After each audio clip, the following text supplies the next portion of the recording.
Hey, this is Tim with a quick book recommendation for you for 2022. I try to do one of these a week, one video a week, though I have 3 books to recommend today. But one of these a week.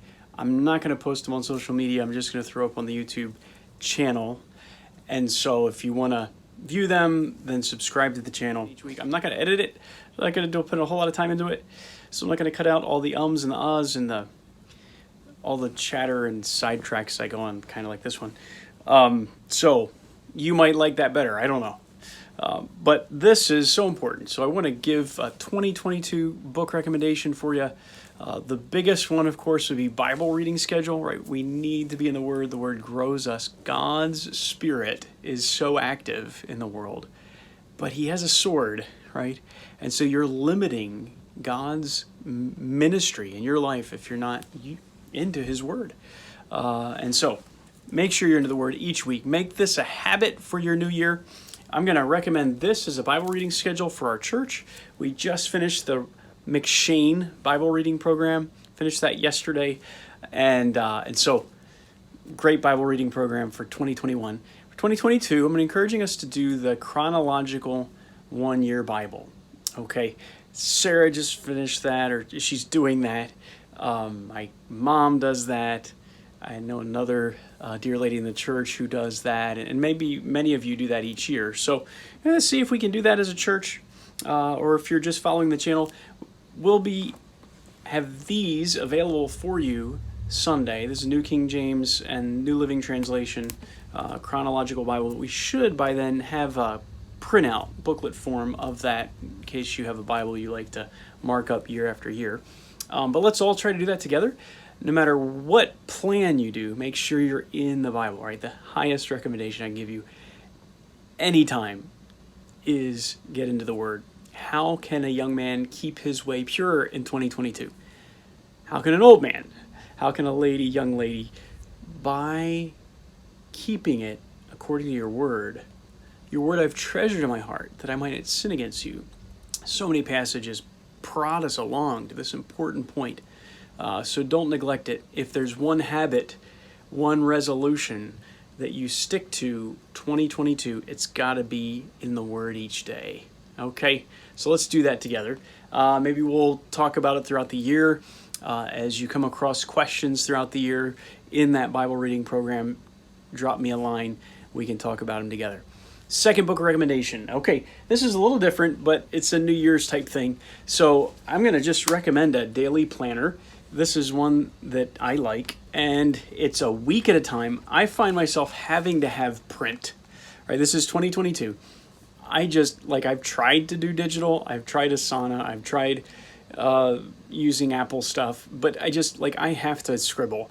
And so this is really helpful. What I usually do is I will take this column here, and on this half of it, I'll have a to-do list for the church, and that often spills over to here. And then on this side, I'll do a personal to-do list for myself for home. But then on this side of each day, I'll have the agenda or meetings that I'm going to have throughout the week. Usually I leave enough space there to even do a little to-do list or things that we want to accomplish or encourage or help someone in those meetings, to help scribble and think ahead what you're doing. So I found that very helpful. What I also like about this is there's plenty of space in the back. And so I have my prayer list in the back, all this white space, sermon notes I can put on there. Toward the back of the back, so starting from the very back, I will put on big projects that I want to work on through the year, or big ideas. I always have so many big ideas, and I feel like I waste them if I don't catch those butterflies and put them somewhere.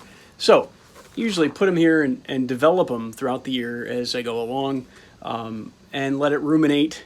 Maybe that's a big idea that I don't need to work on. Is this my big idea that I want God to bless, or is this God's big idea that I want to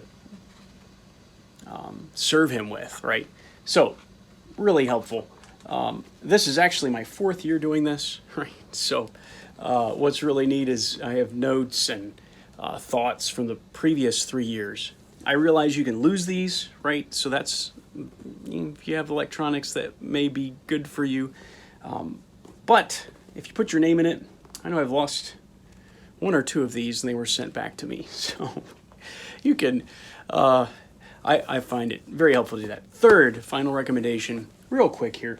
This is a secular book, but I've enjoyed this, and I'm just thinking of New Year's resolutions, right? I've done a video on Jonathan Edwards' New Year's resolutions to think through, and I think it's good as we begin a year to think again, what does God want me to really focus on in this new year? Because there's so many good things to do, but what should I limit myself into the things God wants me to do?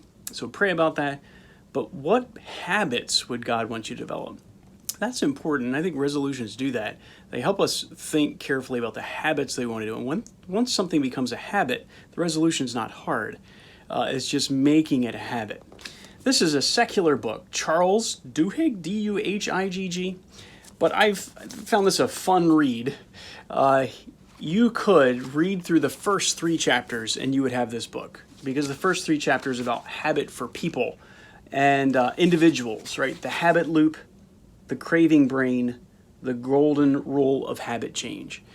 And this is really a book of stories. That's the way he presents this. Stories are engaging, but the whole thing probably could have been written, and probably was written in one essay. Just so many illustrations and stories that help tell what the author's trying to convey, that it is nice. So the whole thing would be good.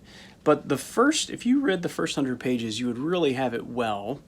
And he really focuses on the biology of the brain that really, once we do habits correctly, like you can become OCD, and it can be very problematic. You can have bad habits, and that's very problematic. But understanding some of the biology behind the brain with this and what's going on behind the scenes helps you develop the right habits. And the main idea is that you have a cue that sets you into a certain pattern or habit, and then a reward at the end that makes your brain want to do it automatically. And once you set up those habits, you will do it automatically, and it's not as much willpower or discipline, self-discipline, to engage in that habit. And so think through, okay, what habits do I want?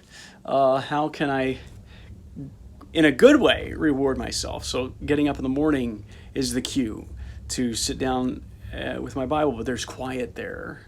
There's soul rest there. There's a leaning on the Lord there. So there's a lot of reward that you gain, even immediate reward, but of course lifelong reward for spending time in the Word. But even just understanding the benefit of the reward at the moment as you develop that habit will keep your body longing for that morning time with God. The last chapter is fascinating if you want to do a little thought-provoking study in ethics along this line. And so I'll just leave that out there as a teaser, and see if you would like to sit down for coffee and talk through that chapter 9, the Neurology of Free Will. That's a fascinating thought too. But there's a third book recommendation for you today. It's good to be reading, but the most important reading, the most important stories you will listen to, the biggest narrative, really the only story that's going on behind all these stories is the story of God and you, what God is doing to draw you closer to Him. But what God's doing is building this world as a stage to show how good He is and how great He is. And you need to connect to that through listening to Him and His Word. So primarily this year, make that a habit that you can develop, and by God's grace, see others in your life that will help you with that. Get someone to keep you accountable to it, a faith community, a church where people are encouraging that, and you'll see your life change for the good. All right.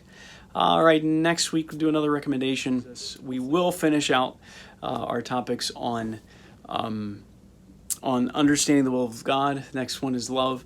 Our second big one will be talking about managing our emotions. I want to do that series. So a lot of different series have in the works here.